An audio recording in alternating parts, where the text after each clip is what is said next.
Hello, hi guys! Magandang hapon sa inyo lahat. This is Jim from Masigari Channel, a faith healer, also matarder. So ngayong hapon, natatigan natin na nagsabi sa inyo ating mga gabay.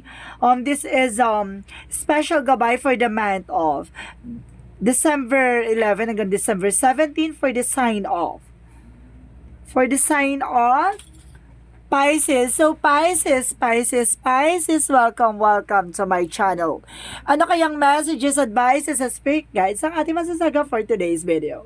Kanino naman kayang energy or kaganapan sa buhay mo ang ating mga hagilap? So guys, this reading is a journey lamang, hindi lahat makaka-resonate. Kunin lamang pa makaka-relate sa inyo and comment down below kung kaninong energy ang ating nasagap. And of course, don't forget to like and subscribe my channel and the notification bell for more videos updated. Of course, maraming salamat po sa mga walang sa pagsuporta sa aking channel. Lalo na hindi nag-skip ng ads. Naway pagpalain po kayo na Diyos at may kapal. Siksik liglig na gumapaw man ng balik sa inyong biyaya. So guys, kumapit ka na dahil nandito na ulit ang ating mga gabay. And of course, me, a faith healer, a Chin Rodriguez, for Ama Elsa Gada channel. So, umpisahan na natin guys. Angel Spirit, please give me information for the sign of Pisces. Ano kaya ang messages for you ng ating mga gabay? Angel Spirit, messages, give me an information. And of course, there is Seven of Pentacles. So, there's a harvest time. So, para sinasabi dito ha, unang baraha pa lang talagang there's a paying off. May kabayaran. Parang gano'n, no? And because there is a Page of Swords, get my information, no?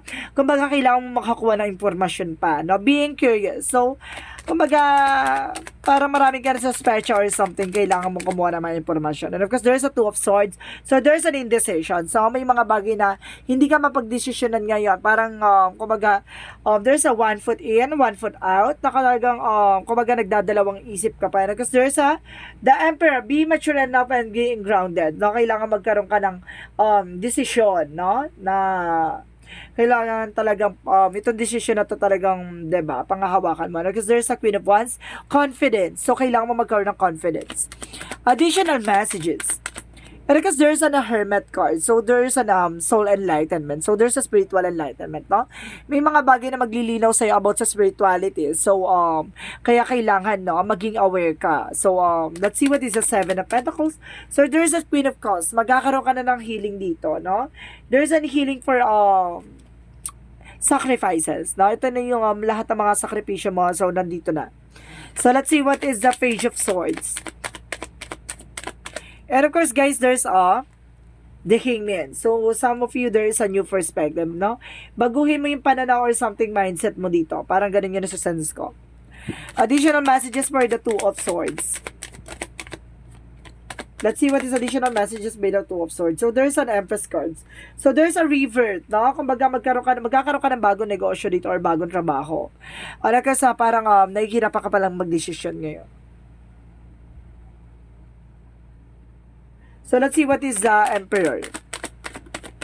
And of course, there's Ace of Cups. So, there's a mature person na talagang may new beginning for you, no? May bagong pag-ibig na papasok, a new romance, no? So, let's see what is the Queen of Wands. And of course, sinasabi dito with the Magician, there's a manifestation, diba? Kapag confident ka sa ginagawa mo, unti-unti mo yan na ma-manifest. Tandaan mo yan, diba? Kasi nagkakaroon ka ng motivation sa sarili mo na kaya mo, diba? At parang, kumbaga, kumakapal yung mukha mo dito na kayang-kaya mong gawin yung mga bagay-bagay na, diba? Kung naman yung ginagawa mo, diba? Kayang-kaya mo yung may sa katuparan, parang ganon. Kumbaga, confident ka na, diba? Na sa likod ng mga bagay na yan, kumbaga, ma-manifest mo yan, makukuha mo yung kiliti ng eksena. So, let's see what is the Hermit card. And of course, guys, there's Four of Cups. So, there's a reevaluation, no? Kailangan pag-isipan mo about sa spirituality. Meron ko dito kailangan pag-isipan, no? At kailangan maging, kumbaga, ma-analyze ka sa situation na yan. And there's a Six of Pentacles. So, there's a giving and receiving something by the universe. Kumbaga, magtutuloy-tuloy about sa finances, no?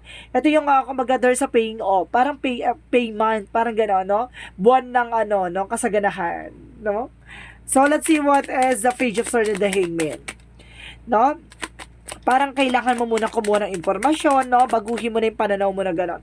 See, there's a divinity by, kumbaga, always think positive. Kailangan palaging positibo sa lahat ng kaganapan sa buhay mo, no? Iwasan mo yung pagiging nega. Kasi, di ba, hindi yan nakakatulong sa'yo. Let's see what is the Two of Swords in the Empress card. And because there is a Five of Cups. So, meron ditong, some of you, there's a regret or something disappointment, no? Kumbaga, some of you, magkakaroon ka ng renewal, no, sa sarili mo na kailangan mo na magsimulan, kailangan mo ng bagong sistema or cycle, no? Kumbaga, there is a moving on, no? Let's see what is the Emperor and the Ace of Cups. Parang nahihirapan ka pang mag-decision, pero parang gusto mo na simulan, parang gano'n. And of course, there's an information, there's an Emperor, and of course, there's an Ace of Cups, and the Justice card. Parang sinasabi dito, makukuha mo yung karma na para sa'yo. No? Talagang, kumbaga, pagdating sa buhay pag-ibig na dati kang, kumbaga, nakaranas ka ng, kumbaga, heartbreak, kumbaga, third party involved, kumbaga, nakaranas ka ng mga ganong sistema or eksena. Kumbaga, gusto mo na makuha itong tao na to talaga mamahalin ka hanggang lalaban ka hanggang dulo. Parang gano'n, no? Kumbaga, there's a mature person and mature grounded person, no? Na ipaglalaban ka talaga with the Justice card, may hustisya. Or some of you guys, there's some boss, no? Kumbaga, there's a boss na may talagang, kasi there's a legal cases din ako nakikita sa sensa about sa buhay pag-ibig, no? Kumbaga, maaring, kumbaga, magkaroon kayo ng kasunduan or something, no? Contract, no? To each other, na baka ikasal kayo or ganun. Or some of you guys naman, baka magkaroon ng, kumbaga, annulment kasi itong tao na to darating, parang gano'n, magkakaroon ka muna ng legal issue about dyan sa marriage mong nakaraan, no? Kumbaga, kailangan mo muna tapusin niya kasi baka magkosto ng something difficult. So, let's see what is the Queen of Wands and the Magician. And because there is a Three of Swords, so there's an, kumbaga, heartbreak or something, pain, no? Kumbaga, magkaroon ka ng confident, marami na inggit behind your back, diba? Maraming inggitera, kaya kailangan ilaban mo, no? Sa likod ng mga manifestation na nagagawa mo. Itong tao na to, no? Talagang pilit talaga na iinggit sa'yo. It's either a friend or relatives, no? Or an ex.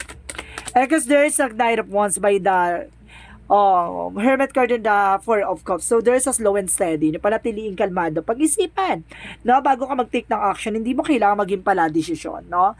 Bagkos kailangan mo muna pag-isipan lahat ng mga kaganapan sa buhay mo bago ka mag-take ng isang action. So, let's see what is the outcome. Let's see what is the outcome. Angel, Spirit, Guide, please give me information. Ang outcome for you is the Fool card. A leap of faith. So, there's a information na magtiwala ka sa ating Panginoon, no? Magtatagumpay ka sa larangan na gusto mo. Buhay, pag-ibig, relasyon, pagkakaperahan, or something, no? Kumbaga, in health, no? There's a Six of Wands, there's a victory and success. Magtatagumpay ka. No? Sige, tingnan nga natin about sa love life. About sa love life. Let's see. Because there's a Four of Wands. See, I told you, there's a celebration and wedding, no? May kasal ditong magaganap. No, talagang matatagpuan mo talaga itong tao na to with the word card. No, there's a travel, no? Or some of you magkaiba ng lahi, no? Or some of you guys naman, kumbaga itong tao na to ay baka makilala mo sa ibang bansa. Or some of you, there's a travel. Na talagang there's a celebration and wedding talaga, no? Or some of you homecoming, no? Talagang magkakaroon talaga ng celebration dito. With the word card and of course the Four of Wands. Additional messages. So there's a King of Wands. So there's a control. Na-control mo yung emotions mo. So let's see what is additional messages for career. So there's a the Wheel of Fortune. No? Sa madaling salita, isang card. Wala nang kara-karaka. No? Talagang swerte, papasok na. Diba? Maniwala sa punsoy. Chan. Gano'n, para maniwala ka sa swerte. Diba? Kasi talagang, diba, kahit ang sipag mo, kapag walang swerte, wala talaga. Para kabalik ka rin yan. Isa pa yan. Kumbaga, kung walang kilos, no, kaanimi yung swerte. So, ibig sabihin dito, kailangan maging balanse, no? So, pagdating naman sa relasyon, pagdating naman sa health, so there's an Ace of Swords, there's a breakthrough. No? Kumbaga sinasabi dito na, kumbaga there's a mental clarity. Magkakaroon ka ng kaliwanagan, no? Minsan, kumbaga nagkakaroon ka na ng stress. So this is the moment na parang natauhan ka na o naliwanagan ka na sa pangyayari sa buhay mo. Alam mo na kung paano mo i-manage yung iniisip mo. Kasi some of you Pisces, kumbaga sa mental issue kayo talaga inaatake ng eksena. So let's see what is the Monsology. And of course, sinasabi dito guys, there's a The energy is gaining momentum. No? Kumbaga sinasabi sa'yo dito na nandito ka na sa exciting part. No? At a personal issue reaches resolution. Masusolusyonan na yung problema pinagdadaanan mo. No? A personal issue reaches resolution. Kita mo? Okay. Diba? So, let's see what is the what is Archangel Michael? What is Archangel Michael messages for you? And have confidence. I told you so. Diba? Kailangan ng confidence talaga. No, sa madaling salita, kailangan mo ng kakapalan ng mukha. Or tapang. And you're on the right path. Nasa tamang direction ka, no? Nasa tamang wisyo ka. Diba? Hindi ka naliligaw. Nasa tamang landasin ka. So, let's see what is additional messages. For Angel Spirit. Additional messages. And of course, there's a star keeper. So, some of you guys, see the light at the staying grounded. No? Panatiliin kang nakatapak sa lupa sa likod ng mga matagumpay mo sa buhay. Di ba? Kapag natagumpayan mo yung eksena mo, so ibig sabihin dito, huwag kang magmamataas. No? Yung mga nagmamataas, binababa. Di ba? Yung mga nasa baba, tinataas. Kaya galingan mo. No? And kasi dito, there's a cosmic heart. Ibig sabihin na make your life a moving prayer. So, ibig sabihin, kailangan mo ng devotion. No? Kung gusto mo makali sa situation, magdasal ka, pa sa Diyos mo or something, kailangan mo ng kumbaga pasyam, no? Nang sa ganun, makatulong sa'yo for your future, no? And of course, pagdating sa love life, career, no? Kailangan mo magdasal at talagang kailangan mo lumapit sa ating Panginoon. Gawin mo siya sentro sa lahat ng kaganapan sa buhay mo. Let's see what is additional messages. For the chakra, there's a workaholic. So, some of you, Pisces, talaga workaholic kayo, no? And of course, there's a creation by talagang created kayo, no? Creator, something na talagang kapag ginusto mo at magagawa mo kung naman talaga yung magiging plano mo. So, let's see what is Archangel Raphael messages for you.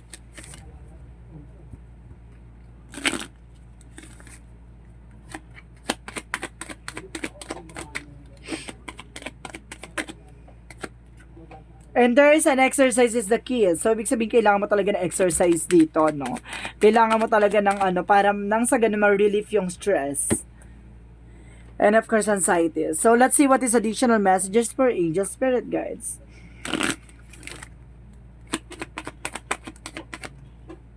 There's a failure. So, see, yung mga failure na yan, yung mga nangyayaring failure na yan, it's an opportunity to learn, no?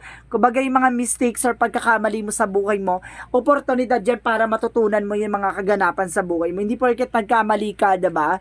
Tuloy-tuloy na yun. Hindi. Tuloy-tuloy yung kumbaga, paggising sa katotohanan na hindi na minsan tama yung ginagawa mo. Parang gano'n, no? And kasi sinasabi dito, there's a change, no? May mga bagay na magbabago at maraming magbabago, no? At kailangan mong mabago. Parang gano'n. May mga bagay na kailangan baguhin, may mga kailangan na magbabago na, at kailangan mo maghanda, gano'n. So, let's see what is the Romance Angels. Pagdating naman sa Romance Angel is, this could be the one. No? Maaaring nga siya na yung taong para sa'yo. You already met the romantic partner you seek. No? Ibig sabihin talaga nakita mo na. At maaaring nagkatagpo na kayo ng taong para sa'yo. No? So, let's see what is additional messages. And of course, let's see. So, there's an infinite abundance. So, magkakaroon ka ng kasaganahan dito, nag-uumapaw. Diba? At walang kupas, walang hanggan. And there's a light and love. So, magkakaroon ka ng kaliwanagan pagdating sa buhay din pag-ibig. Diba? Hindi lang puro kirot, no? Pwede ka rin humarot. So, yan na nga. So, let's see what is the energy. Diba? Hindi naman puro sakit. Kailangan marunong din tayong kiligin at magkumarot. Diba? So, let's see what is the energy. And because there's a strategy. So, gamitan mo to ng strategy itong kaganapan sa buhay mo, no? Yung mga failure or something, rejection na yan, kung magagamitin mo yung strategy na yan para makuha mo yung mga bagay or tamang formula kung paano ka maging matagumpay sa buhay. There's a the Sun card, no? Magkakaroon ka ng inner clarity, kaliwanagan sa lahat na nangyayari sa buhay mo. No? Kumbaga lahat ng kaganapan sa'yo, kumbaga yung mga bagay na pinagdaanan mo, magkakaroon na ng enlightenment, kaliwanagan sa lahat ng aspeto. And because there's a thinking woman. So some of you kumbaga meron dito nag-overthink. If you are a woman na Pisces, overthinking. If you are a man na Pisces, there's an overthinking person, no? There's a feminine and masculine energy ako na sense. So, ibig sabihin, kumbaga, maaaring feminine and of course lalaki o babae yung nandito sa ating baraha. So let's see what is additional messages. For angel spirit, so there's a journey. Talagang kasama siya sa buhay mo, no? Talaga nakatadhana talaga siyang nakalaan para sa'yo. Ibig sabihin dito, there's some of you, there's a travel, no? Talagang makakaalis ka na sa sitwasyon. And of course, guys, there's a transformation, no? Kumbaga, babaguhin ka talaga ng sitwasyon. And there's a magic bloom. And of course, there's a kitchen. So, ibig sabihin dito, kumbaga, there's a creations, no? Ikaw yung magkikreate ng bagay-bagay na mangyayari sa buhay mo. And awakening. So, ibig sabihin dito, parang minumulat ka, no? Sa kaganapan sa buhay mo. No? May mga bagay na kailangan mong gawin at kailangan mo isakatuparan at kailangan mo mag-take ng action. So, let's see what is the Jesus loving quotes. So, let's see what is the Jesus loving quote said. Jesus loving quote said, "Oh, well done. Do good as a faithful servant." No? See, tinatapos na ni God yung mga kaganapan sa buhay mo. Kailangan mo na lang maglingkod at maging tapat sa Kanya, no? Sa likod ng kaganapan sa buhay mo. Ay, sinasabi ko, diba? Maging sentro si God sa mga kaganapan sa buhay mo at ilalagay ka niya sa tamang landasin. So, there's an angel's answer, guys, no? Kung mag-isip ka na magiging question mo, bibilang ko na 3, kailangan nakapag-isip ka, okay? Okay. 1, 2, 3. Okay? Angel's answer, give me information. Anong kasagutan sa mga katanungan mo, no? And then ask your angels. So, kailangan mong kausapin ang ating mga gabay, no? Kailangan mo humingi ng gabay at humingi ng information sa kanila or something guidance, no? Nang sa ganun, hindi ka maligaw sa mga kaganapan sa buhay mo. Baka maaaring sila rin yung kumbaga makasagot ng mga katanungan mo. Additional angels answer. And there is an improving health. So, some of you nag-i-improve na yung health mo, no? At talaga nababago na yung mga nangyayari o pakiramdam mo. Diba? So, let's see what is additional messages. One more card. And kasi sinasabi dito sa'yo, there is a year from now. So, ngayong taon na to, no? Parang babaguhin na yung sitwasyon mo. So, ibig sabihin na ito, mangyayari na ang dapat mangyari at takdang mangyari. So, let's see what is the angel's number. Let's see what is the angel's number. There's a 19, I am pioneer. So, sinasabi dito, independence and self-sufficiency are necessities to you. You are extremely capable in life and in work and aren't afraid to take big risks to achieve the life you desire. So, see, hindi ka natatakot lumaban at hindi ka natatakot sumugal, no? Ayun sinasabi, kailangan mong lumaban sa hamon ng buhay. Diba? Kumaga marunong ka dapat lumaban at kailangan mo marunong ka dapat magsakripisyo. Diba? Walang nananalo na walang talagang natatalo, no? Kumbaga, hindi ka muna magdadaan sa panalo na sitwasyon kung hindi ka minsan nagkamali at hindi ka natapa at hindi ka natalo, no? Walang nagsasucess ng walang hindi nakaranas ng failure. Tandaan niyo yan. So, let's see what is additional messages for messages of life. So, sinasabi dito, guys, I'm welcome, no? Para sinasabi dito, I'm welcome. So, sinasabi dito, guys, na I welcome life as it presents itself to me. Today, I take each step on my path to fulfill with a good faith and swim easily with the flow of life. I embrace all experiences that universe bestows on me, even that those may prove challenging. I know all will fall into place of my greater good. See?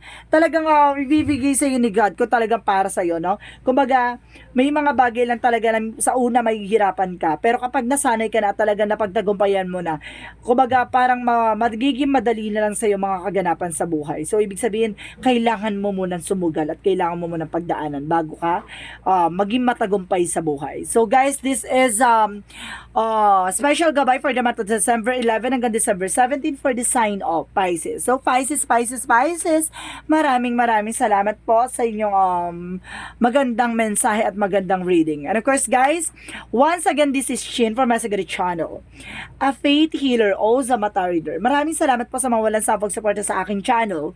Lalo na hindi nag-skip mag-skip ng ads na way pagpalain po kayo ng Diyos at may kapal, siksik, liglig, nag-uumapaw man ng balik sa inyo. And of course, this reading is a journey lamang, hindi lahat makaka-resonate. Kunin lamang po ang makaka-relate sa inyo and comment down below kung kaninong energy ang ating nasagap. Maraming salamat po and see you in the next video. Bye-bye and babush!